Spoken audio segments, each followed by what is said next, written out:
Hey, welcome back to the channel. Soul Pabby back with another one. Thanks for tuning in. And today we're looking at best builds for Behemoth. What we're going to be doing here is trying to see a couple different things. Number one, can you actually use this robot in the game? Now, I'm a little biased because I play in Champions League with fully maxed gear, and to be honest, large robots are not part of the meta up there. You're going to find stuff like Leech, you're going to find stuff like Phantom, you're going to find Ravana, you're going to find Ojuns. You're not going to find these big builds unless people can afford to have more than one hangar. Maybe they have a long-range hangar and they have a short-range hangar. But the truth is, Pixonic has made the game to favor brawlers. That's the truth. Let's all just admit it. The game is about brawling. It's about speed. It's about brawling. So the question I have today is, I have one of these things in my hangar. I got a bunch of weapons. Why don't I throw them on and I'll just see if anything works? I got to admit, this is probably going to be terrible gameplay. Hit me up in the comments and tell me I suck. I admit it. I don't use these robots very often. But let's get at it. So right off the bat, I got myself a crazy build here. I got 2 Ansel shields and 2 Nucleons in the center.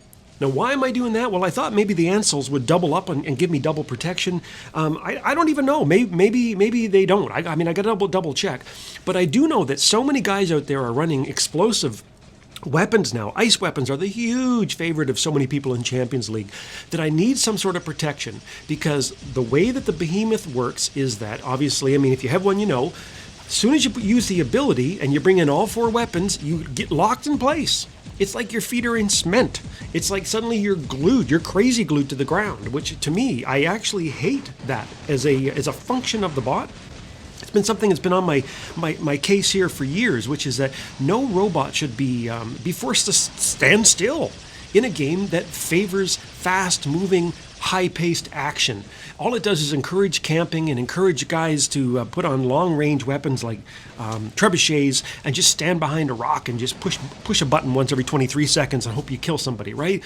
So I would like to see this type of robot, also say the Ragin, also say the Fujin, allow them the Wayland, allow them to move when they're using their ability. That's the thing I would like to see.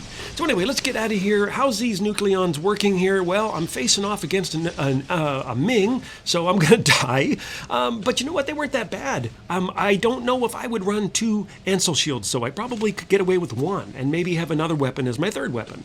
But anyway, let's jump back in with another short-range brawler weapon here, the Embers. Embers got themselves 350 meter range, but they really work better around 200 meters. But they cut through everything just like butter and a hot knife. They just carve through everything. So they're really, really good for brawling. However, the question is, are they good for brawling when you have to activate your ability and come to a dead halt to use them? That's the question. So I got it set up here now because I have a shield on the left-hand side. I got to kind of try to attack. I would prefer to attack from the right. And you really got to be set in place before you bring those extra weapons in. And you saw what happened there. As soon as I bring all 3 in, man, she's just like a toaster party. Everybody's got the marshmallows out, and we're just having an old toast party here. But the question is, how will I do against robots that have resistance? Because that Bulgasari has no resistance whatsoever against my Embers. But check it out. This is the fatal flaw when you try to use these short-range brawlers. Look at this. Okay, so look at all the robots that have resistance. I'm getting charged by a Blitz, has resistance, probably with that new Clive Vicious pilot. I'm getting hit by a Falcon, another robot with resistance. Boom, I'm dead, right? I'm dead. So is brawling honestly a good way to run the Behemoth? Hard to say, man. Let's try something else here. Let's try a couple Calamities, and we got the 2 Nucleons in the middle. Why do I have this sort of mixed hybrid build? Well, the Calamities are 600 meter range, but I can brawl with them. However, if somebody goes into stealth and I break my lock with my target lock, I can whip out the Nucleons, which don't require target lock, and hopefully fend off whoever's rushing me, like a little Phantom or one of these little arseholes that try to attack you all the time. Maybe I can fend them off while I lock on again with my Calamities once they come out of phase shift. Anyway, let's see here. So I'm giving this guy a zap. Man, these Calamities pack a punch, don't they? And let's get the Nucleons going. Let's get this guy, give him a zap. Bang, another kill. All right, let's go. Get this guy. Now just hang on a sec. Look what's just happening to my health. Here's another problem with the Behemoth. It doesn't have any resistance when it actually activates its ability, right? It has no shield and it has no resistance. It has no energy shield either, no hard shield. And so many other bots out there in the meta have some sort of shield. And this game, again, it's the entire game, because of all the rebalancing that has happened, has been totally weighted in favor of brawlers. The brawlers have been given more speed, they've been given more damage resistance, they've been given little shields, they've been given special abilities like Transcendence for the Ravana, the Impenetrable Shield for the Ares, the Leech ability to repulse. It's almost as if, it's almost like you went into a boxing match and Pixonic gave you a pair of mittens to wear, and they gave your enemies, these little tiny bots, brass knuckles, and they basically said, all right, boys, you're equal, go and have a punch-up. It ain't going to work. You're going to get socked in the face and you're going to lose a couple teeth. That's just the way it is. And so another thing, you tell me if I'm wrong, but one of the other things I would love for Pixonic, and I've been talking to one of the developers there, one of the things I'd love for them to do is rethink the balance for some of these larger bots and give them just a hint of resistance. So, or some way to kind of brawl, if you want, to, again, to stop people from camping and encourage that up-close battling. So stay with me here and just watch me here. I'm going to give this guy another zap and zippity bong. I'm going to die here in a couple seconds. It's fine. But stay with me. So here's my plan. You tell me in the comments which one you like better. I think, at a minimum, the Behemoth and any other robot that needs to stand still should be given some sort of movement if it's using its ability, even if it's only half speed. Okay? Only if it's half speed. Don't encourage players to stand still, to stand like an old tree stump someplace in the back there, like a dull fence post stuck in the mud. Like that's not the game. And if you force players to stand still to use their ability, then they're not going to use the robot, or they're not going to be effective. One or the other. Can you imagine any other robot?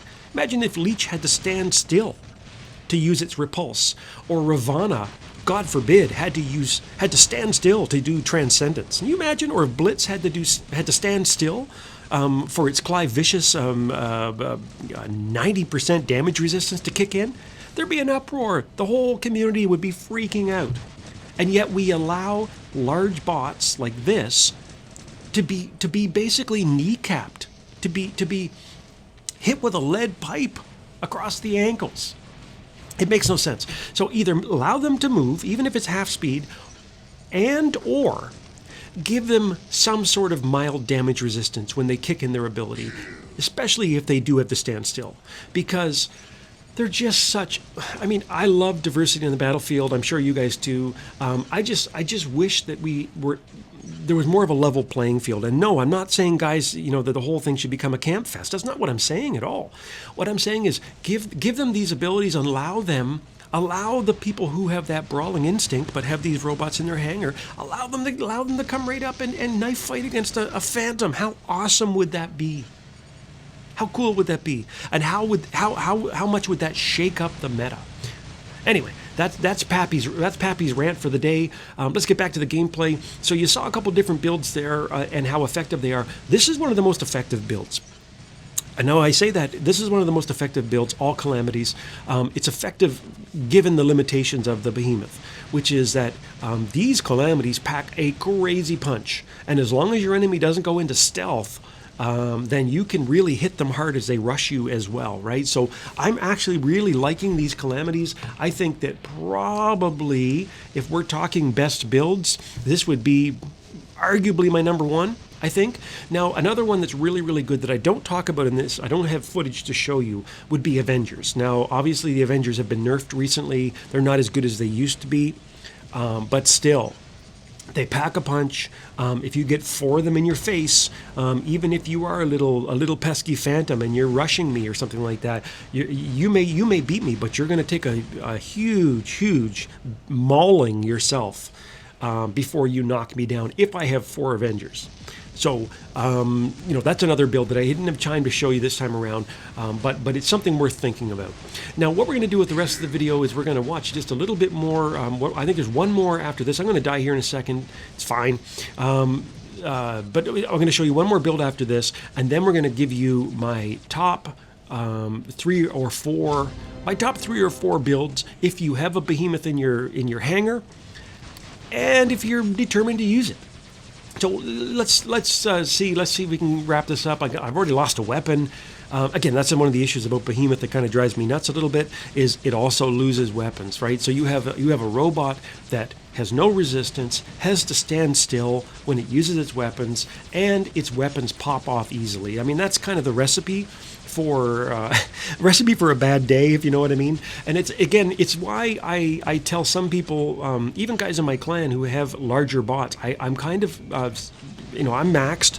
And I've been playing since 2014, and I kind of have been in the meta, in Champions League meta now for going on 5 years. So, I mean, I've seen it all. And the best advice I can give you is, unless Pixonic does bring in some changes for heavy bots and allows them to move or whatever, your best bet would be not to waste a lot of resources on them, and instead try to focus on small, fast, medium to light bots that pack a real punch, especially the mediums.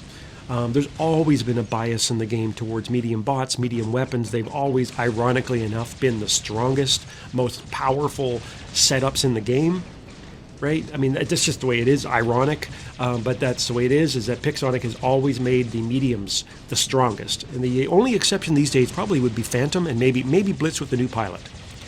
Definitely Phantom is one of the only exceptions to this rule. So let's look at the last build here. We're going to take a quick look at it. Now, I got some Avalanches on here, and I got some Glaciers on here. The Avalanches have 500 meter range. The Glaciers have 300 meter range. And again, why am I doing this? Well, I want to be able to hit people from 500 meters, and then basically the Glaciers are more of a defensive weapon, right? So this is to stop the guys that are rushing towards me, and in particular, the Phantom and the Blitz, because my Glaciers have that ice ability where they actually freeze you and slow you down. And so the idea is, if people charge me, I can at least protect myself. You know, I can at least hit them and slow them down, and maybe hit my phase shift or something like that. And I just want to bring that up because that's one more point that I wanted to raise, and it's the use of phase shift and these. You see it right there, and these heavy bots. Again, any robot that requires you to mash phase shift, not just as a tactic, but as a survival mechanism, is a broken bot. You should not have to literally spend 300 power cells per game mashing phase shift over and over and over again just to make a bot work. Right? To me, that's broken. So anyway, let's go at it. You've seen some different builds here. What are my favorites? I think the best ones by far are Calamities, followed by maybe the Nucleons. Definitely Avengers would be in there. They've been nerfed. Why Nucleons? I think they're going to get a buff. They're not great now, but I think they're going to get a buff. And then finally, Avalanches. These 4 Avalanches. The Avalanches got a buff recently on the test server, and then they brought it into the game. They actually are pretty good now. You know, they shoot fast, they're 500 meters, they do splash damage. So that's it. That's my list. I'd love to hear from you. Drop me a line in the comments. If you are a Behemoth user or a big bot lover, that kind of sounds wrong, but there you go. Tell me what setups work for you. Tell me what I did wrong. Maybe you saw something I didn't see. Again, I don't use these things all the time, so I'm not the expert, but that's just my opinion. And until next time, obviously hit the subscribe, hit the like, share it with your friends, tell your Aunt Tilly to sub me, and until next time, I'll see you on the battlefield.